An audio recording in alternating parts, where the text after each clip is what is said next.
Good evening, listeners. I'm Janine Taylor. My email address jt.therapy@gmail.com. We have been continuing a season of talking around anxiety and the different components and facets of anxiety. A big part of what we've been covering lately is a lack of boundaries.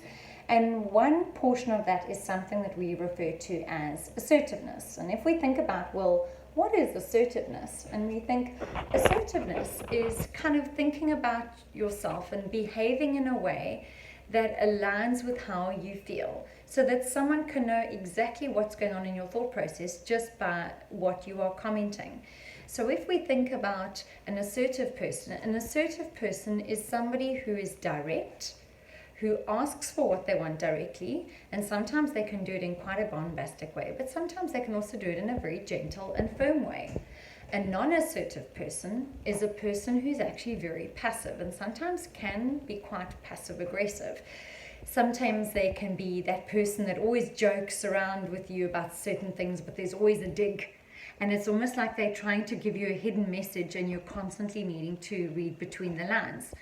They often can be people in which you do feel that you're very criticized, but you're not quite sure if it's in your head or if they really are criticizing you, because they can be kind of so passive. Okay.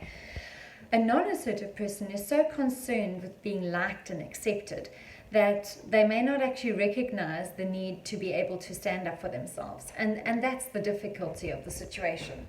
So if we look about assertiveness, what does it mean to be assertive? It means you kind of talk about yourself in a positive way. You feel comfortable expressing and accepting feedback and compliments. There are so many people out there that struggle with compliments. And the most common thing that people do, as we know, is just avoid the compliments, right? Just, oh, no. And they throw it back on someone else, say, no, you actually that person. Or no, why would you say that? And it's actually quite hard sometimes to find people that actually outrightly just say thank you after a compliment. So people who struggle to accept compliments generally actually have very low self-esteem and are generally not very assertive, okay? So if you're assertive, you express yourself directly and comfortably.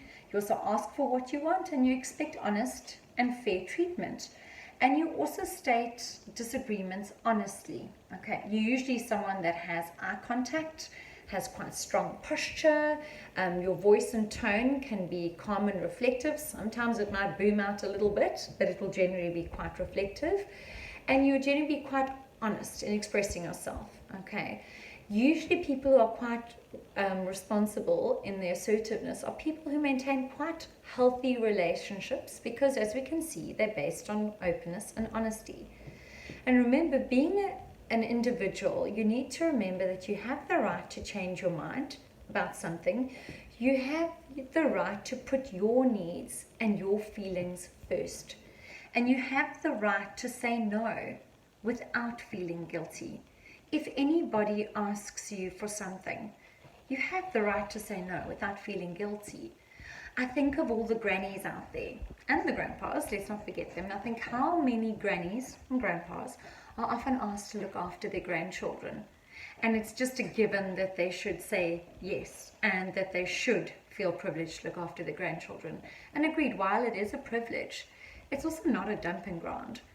So a grandmother or grandfather should feel that they have the right to say no without feeling guilty, because the message they're giving is they also have things that they would like to do aside from their grandchildren, even though they love them so dearly. Or they also would like to achieve certain things that don't involve looking after their grandchildren, and they shouldn't be made to feel guilty about that. So that's just one example of identifying how you shouldn't feel guilty about being able to say no. Another important thing is, an important tip is choose the right time. Don't try to assert yourself when you're in a rush. Choose the right place and the right environment, so a private, neutral location. Be direct, and I spoke around eye language in a previous talk. So I'm feeling overwhelmed and suffocated at the moment. I need a bit of space. It would be an example of eye language. So when you use we, you start kind of accusing someone else of doing something. So say I and not we. So instead of saying we need to start prioritizing our lives, say I need to start prioritizing my life, as an example. Also be specific. Instead of saying, I need you to be more understanding of me, say, I need you to be more understanding of my commitment towards my family, as an example. Also use body language to emphasize your words. If you mumble statements while staring at the floor, you undermine your message, and then your message doesn't get taken seriously. And also, while you maintain eye contact with your message, that helps your message to be taken seriously. You need to sometime confirm your request and repeat yourself just to make sure you're not misunderstood. You need to stand up for yourself, not allow other people to take advantage of you. It's important to insist on being treated fairly. Okay. For example, if you are asked to commit to something and you are unsure, tell the person that you need time to think about it.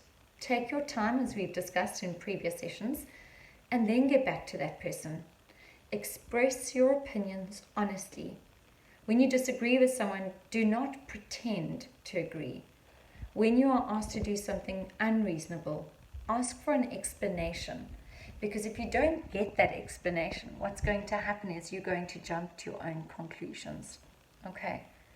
All right, so these are just a few pointers to help you work on more assertive communication going forward, in the hope that people will be able to understand you, facilitate greater trust and transparency with you, and vice versa. All right, enjoy your evening. Take care. Bye.